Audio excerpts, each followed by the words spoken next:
요한계시록 2장과 3장에 기록된 소아시아의 7교회, 그중 마지막 교회인 라우디게아 교회에 대한 말씀, 오늘 두 번째 시간 나눕니다. 이 라우디게아는 오늘날 튀르키의 데니줄리라는 도시에 속하는 지역입니다.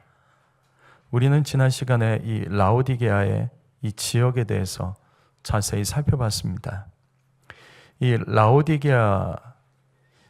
라우디게아의 가장 중요한 특징은 요한계시록의 7교회 중에 7교회가 있는 지역 중에 가장 부유한 도시입니다. 그래서 예수님도 말씀하십니다. 요한계시록 3장 17절 말씀, 내가 말하기를 나는 부자라 부유하여 부족한 것이 없다 하나 라우디게아 교회는 스스로 부자라면서 교만합니다. 이 같은 라우디게아의 교만은 그 도시의 이름의 뜻과 연결이 됩니다. 라우디게아, 헬라어로 라우스, 이게 백성이라는 뜻입니다. 그 다음에 디케, 이게 다스리다라는 뜻입니다. 따라서 라우디게아는 민주주의입니다. 사람이 다스린다는 뜻이에요. 도시 자체가 굉장히 인본주의적인 도시입니다. 당시 신을 섬기고 그리스 로마 신화에 영향을 받는 그 시대 속에서 이런 이름을 갖는다는 건 매우 특이한 거예요. 보통은 신의 이름, 그들이 믿는 우상의 신의 이름을 가지고 도시의 이름을 많이 짓지만 이 라우디게아는 특이합니다. 그만큼 이 이름처럼 너무나도 풍족했기 때문에 이 도시는 영적인 갈급함이 없습니다. 실제로 라우디게아는 다른 도시와 비교하면 우상의 신전들이 상대적으로 적습니다. 이건 너무나 풍요롭기 때문에 굳이 신을 찾지 않았기 때문입니다. 그래서 결국 라우디게아 교회도 이 같은 도시의 분위기에 휩싸여 인본주의적인 교회, 주님이 없이 예배하는 교회, 주님이 없는 교회로 변질됩니다. 이것을 증명하는 말씀이 그 유명한 요한계시록 3장 20절 말씀입니다. 우리 읽어볼까요? 읽어봅니다. 시작.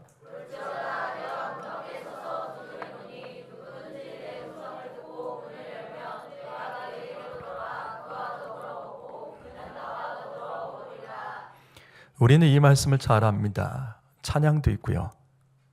근데 이 말씀은 라우디게아 교회를 향하여서 예수님께서 하신 말씀입니다.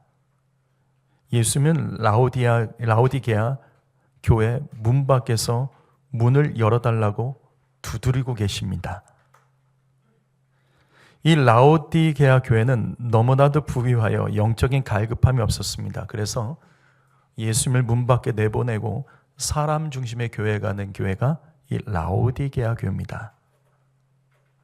그렇다면 이 라우디게아가 왜 부유해졌을까? 지난 시간 말씀드렸죠. 세 가지 이유입니다. 첫 번째는 이 라우디게아는 이 로마의 고위 관리들과 부자들, 유력 정치인들까지 그들이 이용하는 당시에 큰 은행이 있었던 금융의 도시입니다.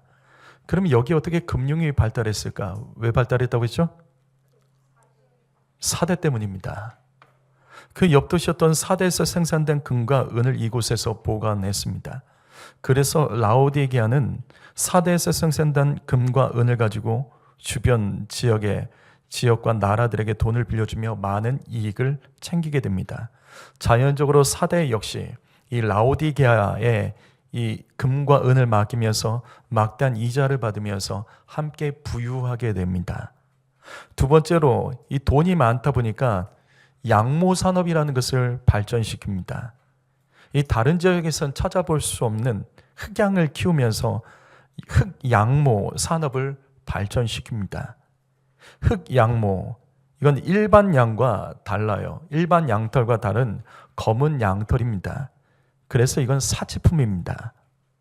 이 사치품이었기 때문에 이 산업은 당시 로마와 관리들과 귀족들의 주 수입원을 통해서 이 라우디게아는 부유하게 됩니다.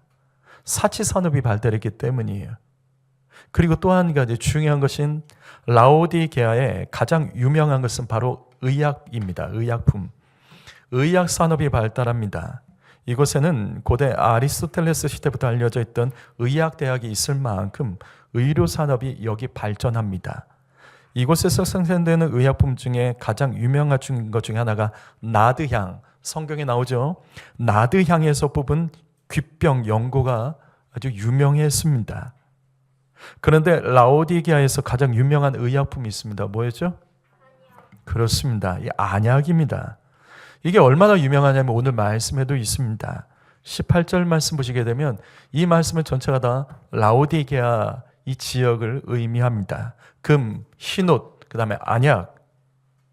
금이 많았고 그 다음에 의료 산업뿐만 아니라 여러 가지 사치품 산업도 발달했다고 그랬었죠. 자, 그래서 여기에는 또 안약이 발달했기 때문에 그만큼 이 예수님께서도 이곳에 안약을 빗대어서 말씀을 하십니다. 그 지역에서 그래서 이렇게 많은 돈을 벌게 됩니다. 이 같은 병을 가지고는 우리는 오늘 말씀을 이해해야 됩니다. 우리는 지난 시간에 7교회를 향한 예수님의 말씀에서 가장 첫 번째로 라오디게아 교회를 향하여 말씀하신 예수님을 함께 그 모습, 말씀하신 예수님의 모습을 함께 나눴죠. 그것이 14절입니다. 14절 읽어보시죠. 14절 읽어봅니다. 자, 시작.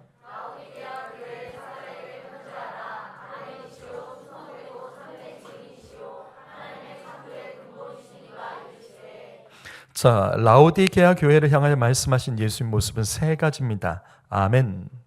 그리고 충성되고 참된 증인, 마지막으로 하나님의 창조의 근원. 이 세 가지 의미는 지난 시간에 자세히 말씀드렸기 때문에 여러분 유튜브를 통해서 다시 보시면 이 말씀 다시 확인할 수 있습니다. 오늘은 지난 시간에 이어서 라오디게아 교회를 향한 두 번째 말씀을 나누겠습니다. 요한계시록에는 이 소아시아의 이 터키 지역의 7교회에 대한 환상의 이 말씀에서 이 성경은 5가지 순서로 기록되어 있습니다. 그래서 첫 번째가 예수님의 모습이고 두 번째가 예수님의 칭찬입니다. 그런데 라오디게아에는 예수님 칭찬이 하나도 없습니다. 하나도 없어요. 그래서 예수님의 책망만 바로 듣게 된 교회입니다. 그럼 그 책망이 무엇인지 한번 보겠습니다. 15절 말씀 읽어보겠습니다. 15절 말씀 읽어봅니다. 시작.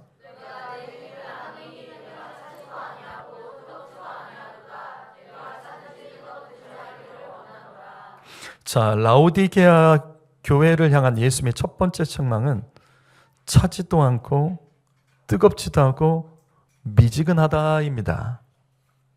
미지근하다. 이 말씀은 당시 라오디게아의 지리적 상황을 비유로 하신 말씀입니다. 우리 지난 시간에 말씀 나눴죠. 이 라오디게아는 히에라폴리스와 골로새와 연결된 도시입니다.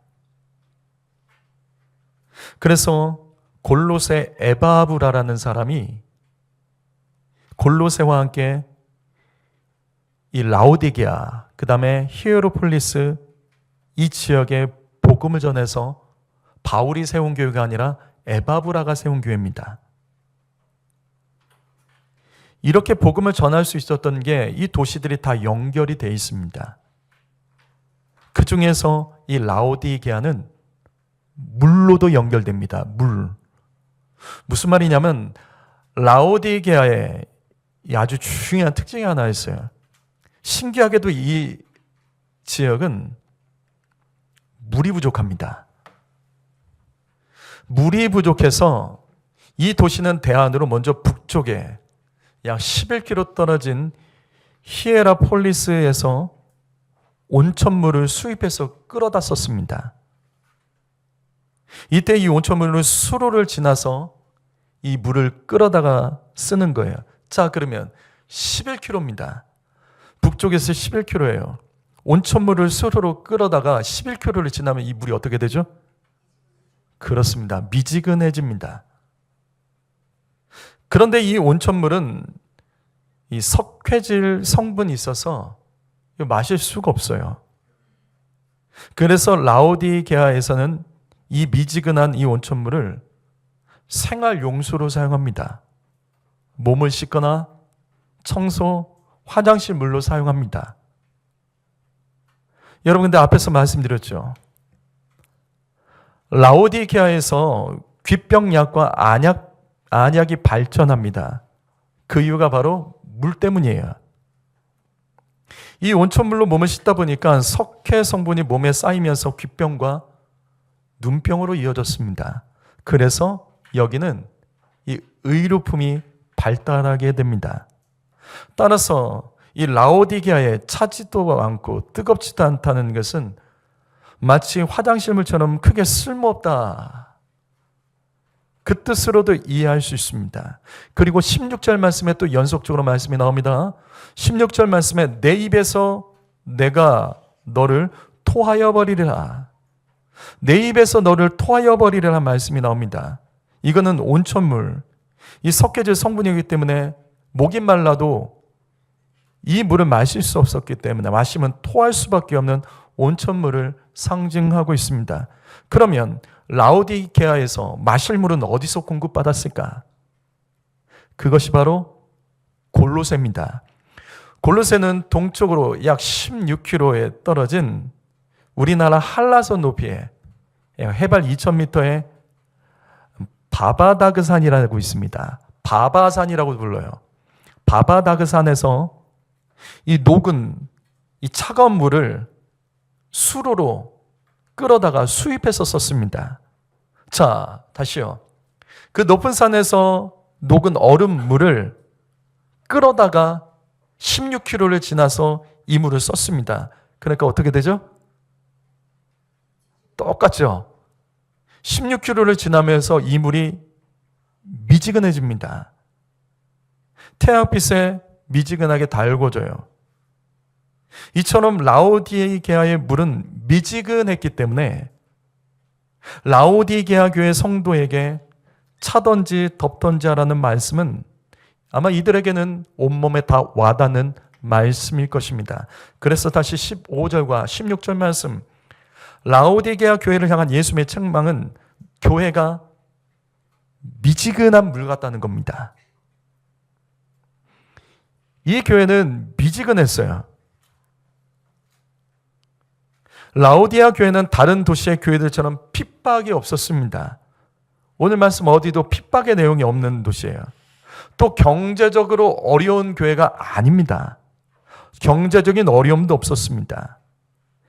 그런데 아무런 어려움이 없었기 때문에 그것을 축복인지 알지 못하고 이들은 영적으로 긴장감 없이 또 갈급함 없이 예수를 믿게 됩니다. 믿음을 지키기 위해서 이들은 목숨 벌릴 일이 없었습니다. 또 라오디게아 교회는 부자였지만 복음을 전하기 위해서 힘쓰지도 않았어요. 당시 주변의 많은 교회들이 핍박과 가난 때문에 힘들었지만 이 라오디게아 교회는 핍박받는 어려운 교회와 성도들을 돕지를 않았습니다. 이처럼 라오디게아 교회는 영적으로 깨어서 싸운 것도 없고 사명 감당하게 몸부림친 것도 없습니다. 점점 안일해진 신앙, 자기들끼리 만족한 신앙, 그래서 영적으로 무장해제가 어느새 되어버립니다. 교회는 출석하지만 믿음을 지키기 위해서 결단한 것도 없고 사명 감당해서 피땀 흘린 것도 없다고요. 교회에서 예배는 드렸지만 어떤 은혜와 기쁨도 없었고, 만약 그들이 정말 은혜 받았다면 변했겠죠. 그것도 없어요. 마치 성전 마당만 받는 신앙생활을 하면서 영적인 갈급함이 없이 그냥 미지근한 교회. 예수님 말씀이 딱 맞는 거예요. 그래서 예수님은 라오디게아 교회를 향하여 내가 토해버릴 수밖에 없다라고 말씀하십니다. 차가우려면 확실히 차갑던지 뜨거우려면 확실히 뜨겁던지 해야 되는데 이것도 저것도 아니다. 여러분, 그런데 우리는 이 말씀에서 하나님의 음성을 들어야 됩니다. 그것은 바로 뭐냐면 교회와 성도는 차가운 영성도 있어야 되고 뜨거운 영성도 있어야 됩니다. 많은 사람들이 이 말씀을 많이 오해하세요. 라오디게아 교회는 차지도 않고 뜨겁지도 않다. 그래서 뜨겁지 않은 교회라고 얘기를 해요. 주님은 라오디게아 교회를 향하여 뜨겁지 않은 것을 책망한 것이 아니에요. 주님은 분명히 라오디게아 교회를 향하여 차던지 뜨겁던지 하라고 말씀하십니다. 다시요. 주님은 뜨거워져라고 말씀하지 않으셨어요. 너희가 차던지 뜨겁던지 하라고 말씀하십니다. 성도 여러분, 예수 믿는 사람은 무조건 뜨겁기만 하면 되는 것 아니에요. 교회와 성도는 때로는 냉정하고 차가워질 수 있는 영성을 가져야 됩니다. 여러분 질문할까요? 성령이 임하시면 뜨거워집니까? 차가워집니까? 성령이 임하시면 뜨거워져요? 차가워져요? 왜 뜨겁다고 여기시죠? 왜 뜨겁다고 여기시죠? 성령의 역사는 뜨겁기도 하지만 차갑게도 역사하십니다. 먼저 말씀 볼까요? 사도행전 2장 3절 말씀. 성경은 성령의 임재를 불같다고 말씀하십니다. 맞아요. 우리가 이런 것들을 기억하기 때문에 성령의 임재가 있으면 우리가 뜨거워진다고 생각을 해요. 맞습니다. 세례 요한도 이렇게 고백합니다. 마태복음 3장 11절 말씀. 여기 있는 말씀 읽어볼까요? 읽어봅니다. 시작.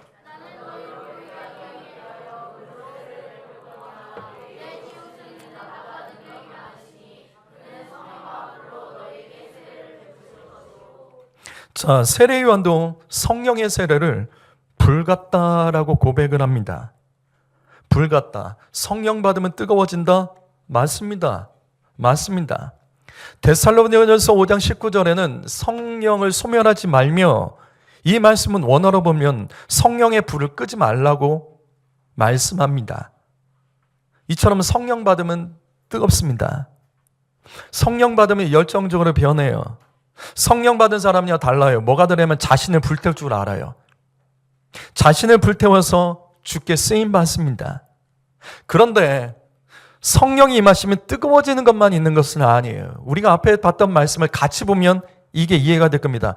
사도행전 2장 3절 말씀 보시면 보통 오순절 성령 강림 사건을 불같이 임했다는 것만 기억하지만 아닙니다.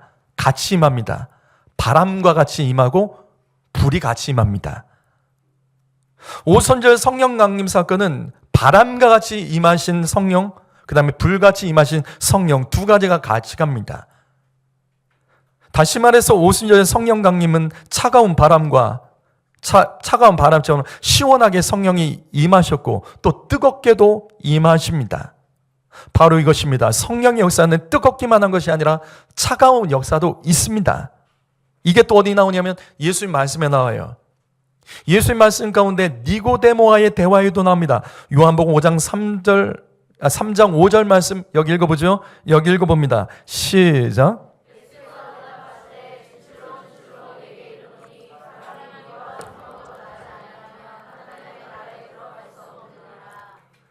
이 말씀은 예수님께서 니고데모에게 거듭남에 대해서 하신 말씀이죠. 이때 예수님은 물과 성령으로 나지 않으면 천국에 들어갈 수 없다라고 말씀하세요. 성도 여러분, 구원은 그냥 예수 믿고 가는 것 아닙니까? 구원은 예수 믿고 그냥 천국 가는 게 아니에요. 예수님 분명 말씀하셨죠. 천국에 들어가려면 물과 성령으로 거듭나야 된다. 여기서 물은 뭐죠? 여기서 물은 뭐죠? 맞습니다. 물세례예요. 그럼 물세례의 의미가 뭐죠? 물세례의 의미가 뭐죠?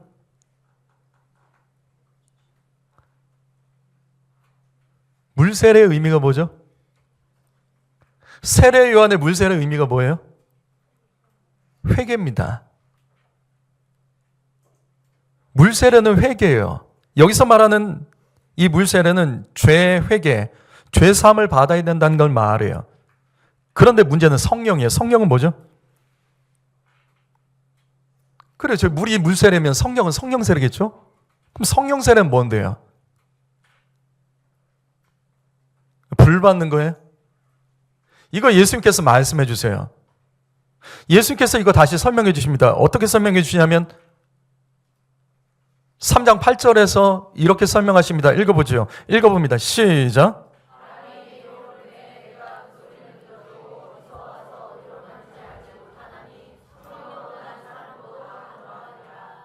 예수님은 성령을 바람으로 비유해서 말씀하십니다. 왜 예수님께서 성령을 바람으로 비유하셨죠? 이유가 뭐죠?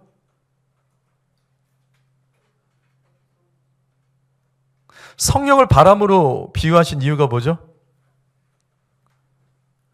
원어가 바람이기 때문이에요. 성령은 푸뉴마라고 부릅니다. 이게 바람, 호흡이란 뜻이에요. 바람, 호흡. 생기로도 번역합니다. 성령이란 원래 그 헬라어 뜻, 그 다음에 구약 성경의 르하임, 이 단어 다 똑같아요. 바람, 생기란 뜻이에요. 그러니까 호흡이란 뜻입니다. 그래서 지금 이 말씀이 바로 그 말씀이에요. 성령 받은 사람은 답답하지 않습니다. 성도 여러분, 예수 답답하게 믿는 건 성령 못 받아서 그런 거예요. 성령 받은 사람은 시원합니다. 기도도 시원하고요, 예배도 시원하고, 찬양도 시원하고, 말씀에 순종하는 거 믿음 시원합니다. 절대 답답하지 않아요. 답답하게 주의를 하지 않습니다. 그래서 예수님은 성령 받은 사람은 이렇게 말하죠. 성령으로 난 사람은 이와 같다. 어떻게? 바람이 임의로 분다. 성령 받은 사람, 성령으로 난 사람은 바람에 임의로 부는 자와 같다라고 말씀하세요. 여러분, 바람은 어디서 어떻게 부는지 알 수 없습니다. 여기 바람이 임의로 분다. 이 의미가 뭐죠? 이 의미가 뭐죠? 바람이 임의로 분다. 여기 임의로 자유롭게 부는 것 같다라는 말씀이에요.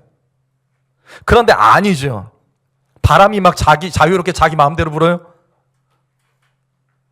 여러분, 바람은 자기 마음대로 불지 않습니다. 절대로 바람은 자기 마음대로 불지 않습니다. 바람은 질서 있게 붑니다. 왜? 왜 바람이 질서 있게 불죠? 바람은 하나님께서 주관하시기 때문이에요. 하나님의 뜻대로 바람이 부는 거예요. 성령으로 난 사람이 그와 같다. 바로 이 말씀입니다.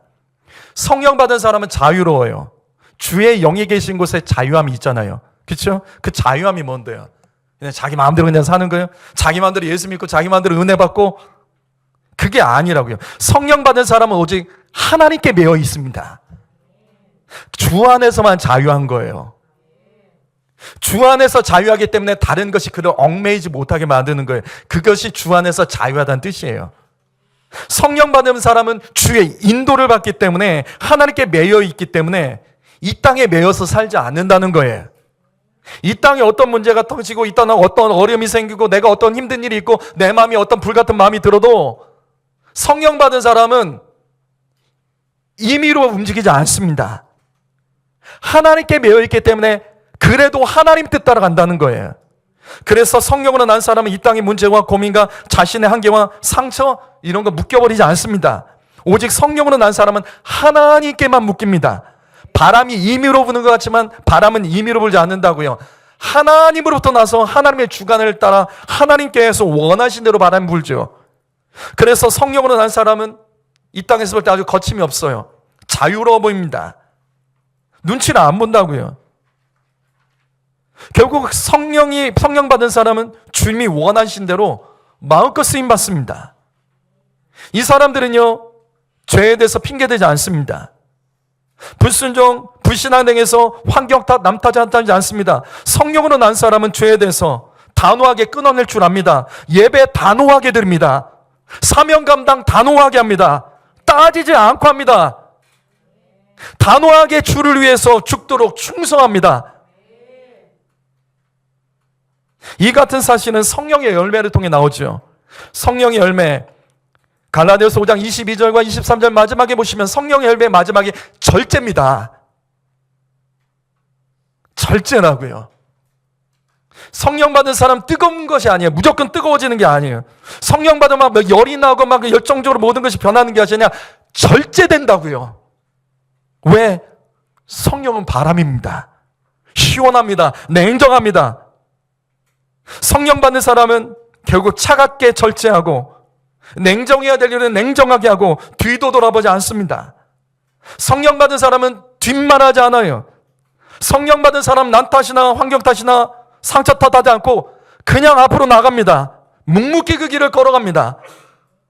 이게 성령이에요, 성령. 우리가 성령 받은 사람으로서, 성령 충만을 강구한 사람으로서 성도 여러분, 뜨거운 맘 가지시면 안 돼요. 제어가 될 줄 알아야 돼요. 제어가 되고 하나님께 딱 붙들릴 줄 알아야 돼요. 그 사람이 진짜 하나님의 사람, 성령 받은 사람입니다. 그럼 말씀은요? 말씀은 어떨까? 여러분, 말씀은 우리를 뜨겁게 합니까? 차갑게 합니까? 이건 헷갈리시죠? 말씀은 우리를 뜨겁게 해요? 차갑게 해요? 이것도 둘 다예요. 누가복음 24장 32절 말씀 읽어볼까요? 읽어봅니다. 시작.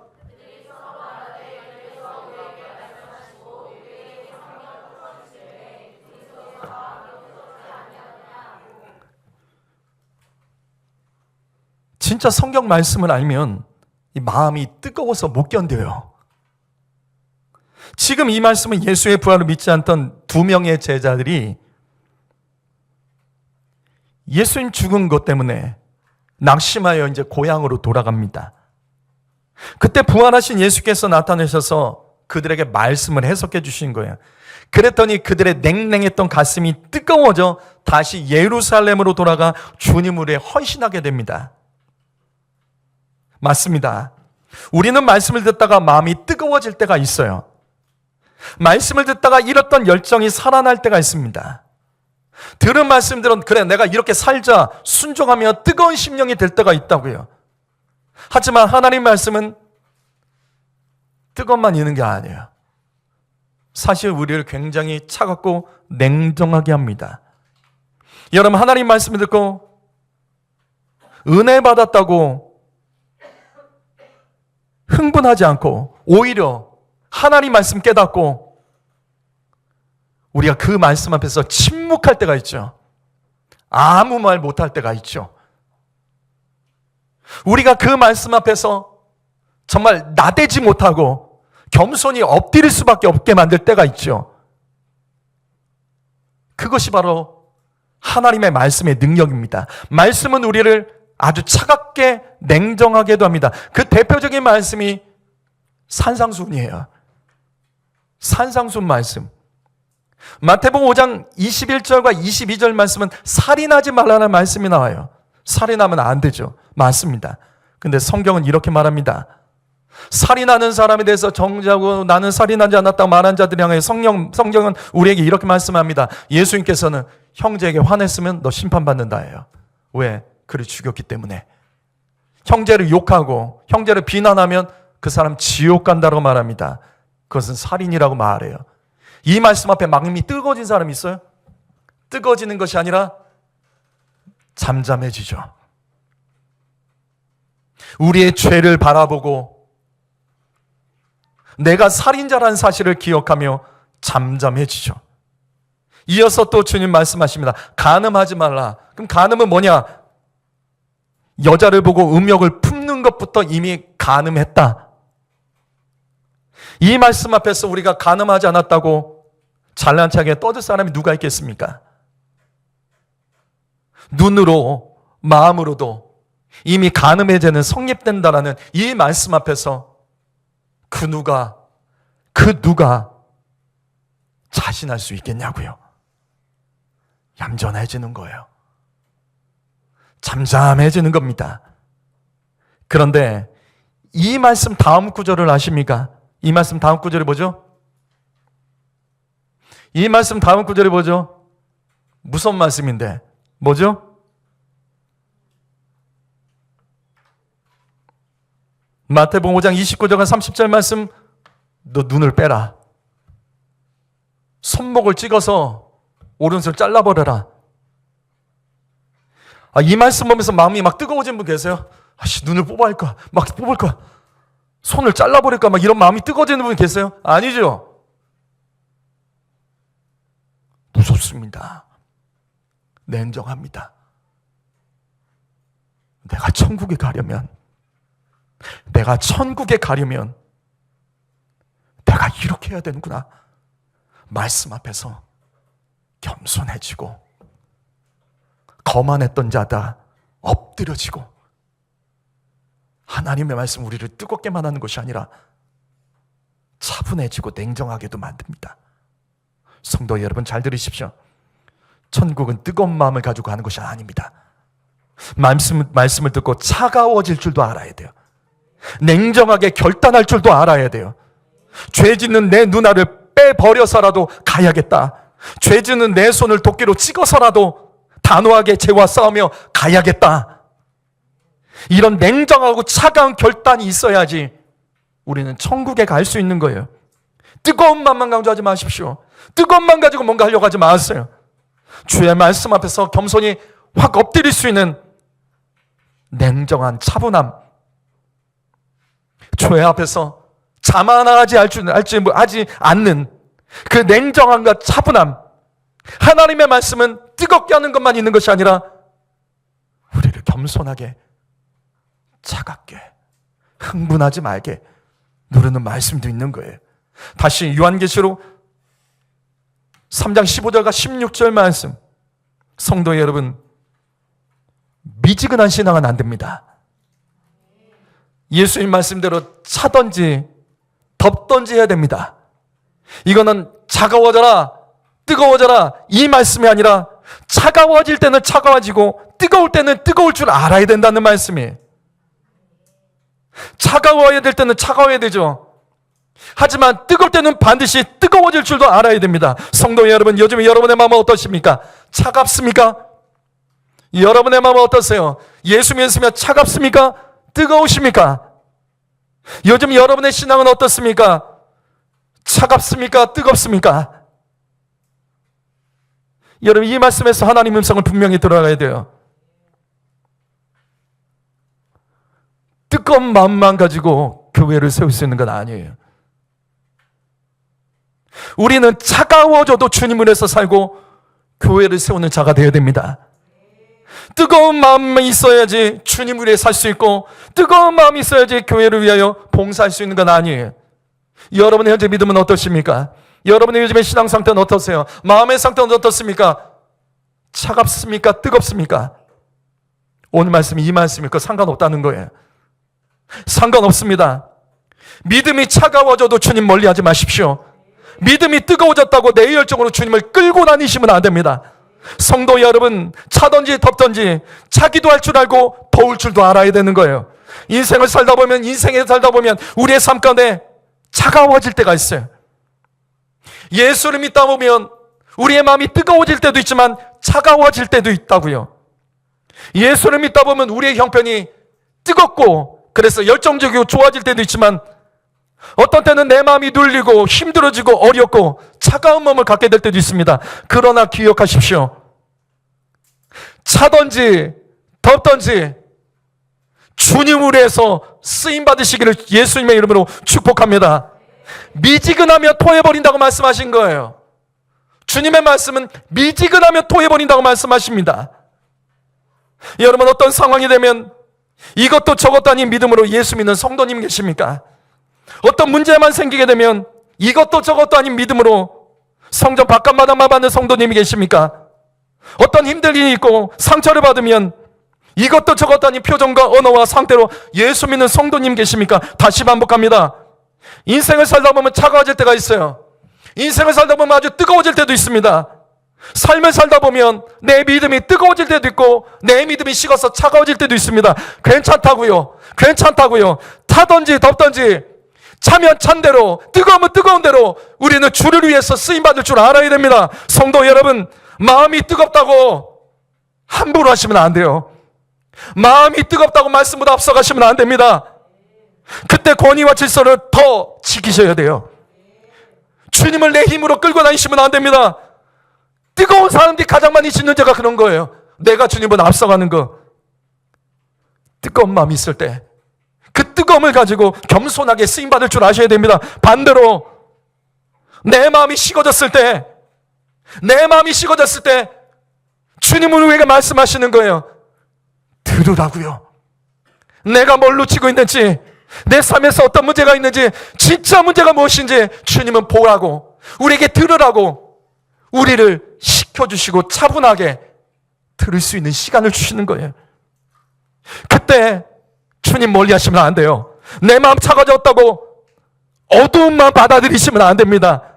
마음이 차가워지고 삶이 차가워진 인생을 살아간다 할지라도 우리는 그 속에서 하나님이 우리를 향하신 그 뜻을 우리는 배우고 그 순간에도 우리는 얼마든지 쓰임받을 수 있다는 그 믿음을 가지고 성도 여러분, 자신의 컨디션 상태에 따라 예수 믿는 자가 되지 마시고 자신의 기분에 따라 예수 믿는 자가 되지 마시고 뜨거울 때는 뜨겁고 차가울 때는 차가운 상태로 어떤 모습이든지 주님을 위해서 쓰임받고 주님을 위해서 사용될 수 있는 믿음의 선한 성도 여러분 되시기를 주님의 이름으로 축복합니다. 기도하겠습니다.